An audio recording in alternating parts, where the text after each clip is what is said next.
Good morning, students. Welcome back. In the previous video, we have studied how to compare the numbers and arrange them in ascending and descending order. From the way of arranging the numbers in ascending and descending order, today we will study how to form the numbers from the given digits. Here I have taken an example and the digits are given over here, that is 1, 3, 2, 9, 8, 4 and 6. From these given digits, we have to form a number that is the greatest number. Now to form the greatest number, we will arrange the given digits in descending order. Descending order means from the greatest to the smallest. So we will arrange here. So the greatest number is 9, then 8, 6, 4, 3, 2 and 1. So this is the greatest digit we can form.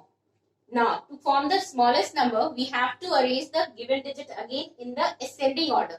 That is from the smallest number to the greatest number.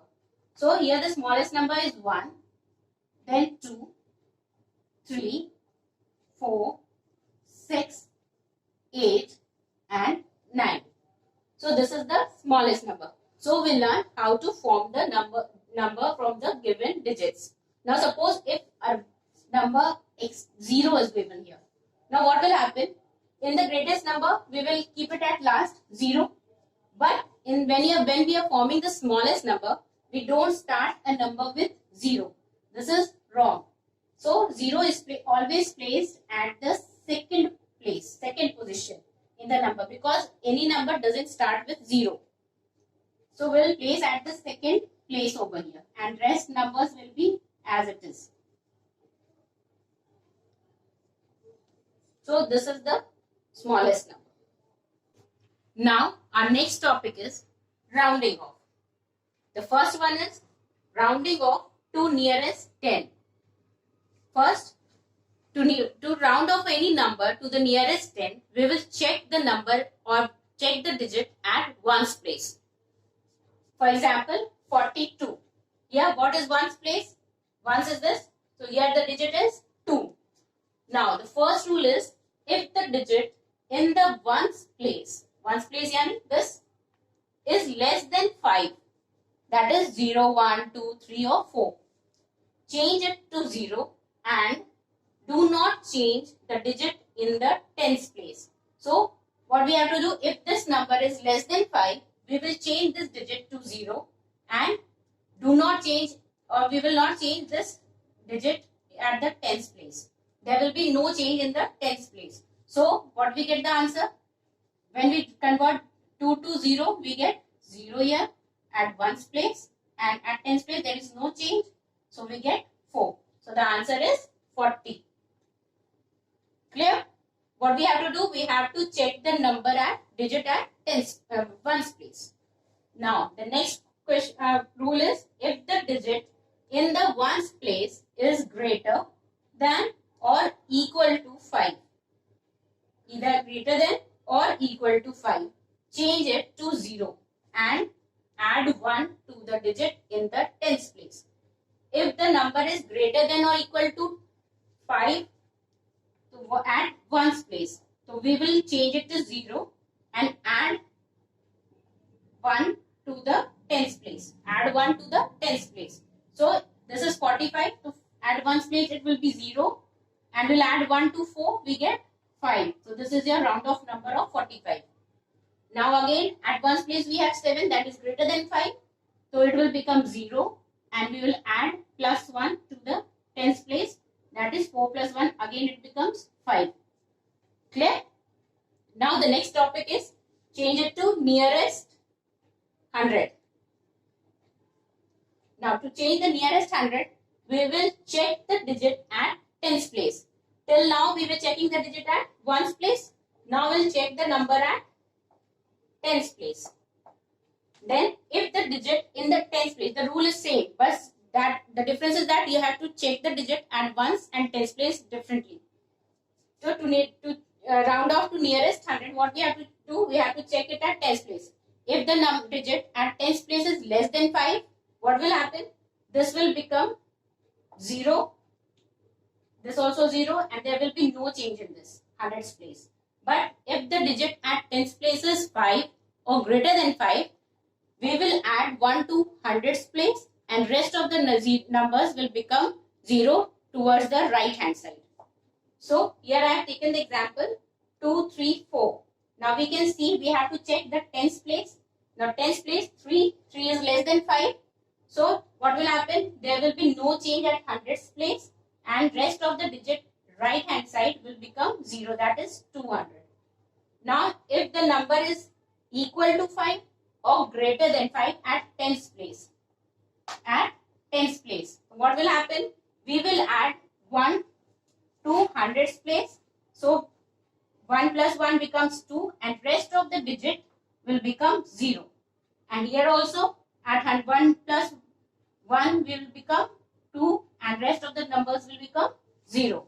So in this way we can round off the numbers to nearest 10 and nearest 100.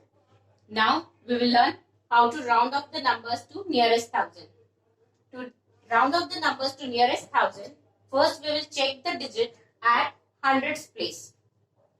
Now, if the digit in the hundreds place is less than 5, do not change the digit in the thousands place and change all the other digits to the right of the thousands place to 0. For example, I have taken here 4-digit number. This means it is 7293.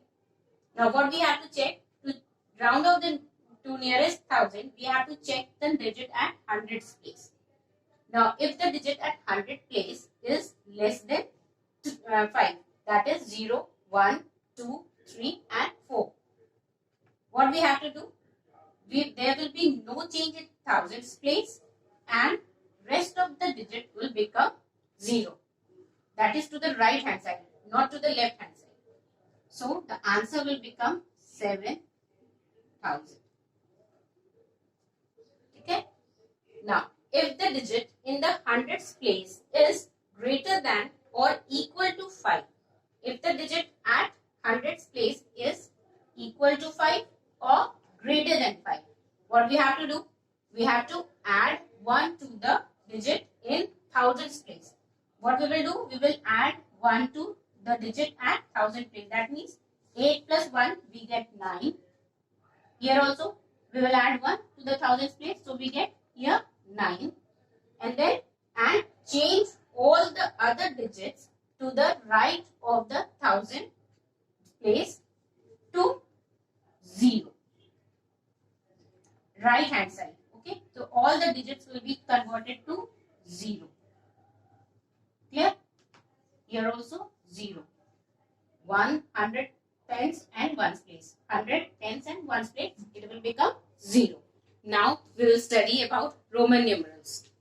The numbers we generally use or write using 1, 2, 3, 4 digit is called Hindu-Arabic numeration system. In this, we use the digits 0, 1, 2, 3, 4 till 9 to write the numbers. But in the Roman numbers, it is little different. What we do in the Roman numbers, we use 7 symbols. Now what are the symbols? The symbols are I, V, X, L, C, D and M. Now here the symbols are given and the value of it in the numbers. Like I represents 1, V represents 5, X represents 10, L 50, C 100, D 500 and M 1000. Now with these symbols only we write the numbers in Roman numeral. Now there are some rules to follow. Here first rule is that I, that is 1, X, C and M can be repeated only 3 times. That is, we cannot repeat it more than 3 times. That is 4 times. Clear? Only 3 times. For example, X, X, X. This means 10 plus 10 plus 10. The number formed is the sum of the symbol. We write these numbers, like we have repeated this number 3 times. So we will add the numbers. So 10 plus 10 plus 10 is equal to 30. Now, the letter V, L and D are never repeated. We cannot repeat these symbols. There is a rule for that.